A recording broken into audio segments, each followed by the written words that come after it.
ಚಿಕ್ಕಮಗಳೂರಿನಲ್ಲಿ ಮುಂದುವರೆದ ಬಿರುಗಾಳಿ ಸಹಿತ ಮಳೆ. ಕೈಮರ ಸಮೀಪದ ಚಂದ್ರಿಕಾ ಎಸ್ಟೇಟ್ ಬಳಿ ರಸ್ತೆಗೆ ಬಿದ್ದ ಬೃಹತ್ ಮರ. ಮುಳ್ಳಯ್ಯನಗಿರಿ ಬಾಬಾ ಬುಡನ್ನ ಸ್ವಾಮಿ ದರ್ಗಾಕ್ಕೆ ಸಂಚಾರ ಬಂದ್ ಮಾಡಲಾಗಿದೆ. ರಸ್ತೆಗೆ ಅಡ್ಡಲಾಗಿ ಬೃಹತ್ ಮರ ಬಿದ್ದು ಪ್ರವಾಸಿಗರು ಸ್ಥಳೀಯರು ಪರದಾಡ್ತಾ ಇದ್ದಾರೆ.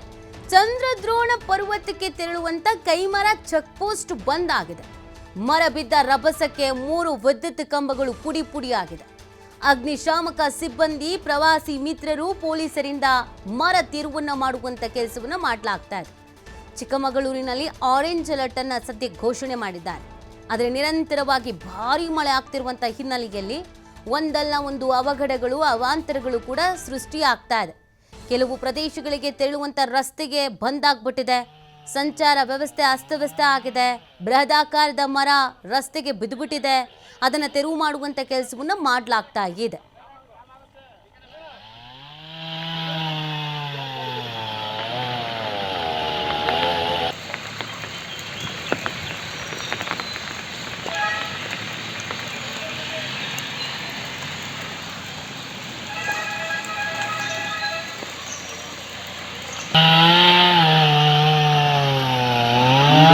ಕೈಮರ ಚೆಕ್ ಪೋಸ್ಟಿಂದ ಎಲ್ಲ ಟೂರಿಸ್ಟ್ ಗಾಡಿಯನ್ನು ವಾಪಸ್ ಕಳಿಸಿರುತ್ತೇವೆ.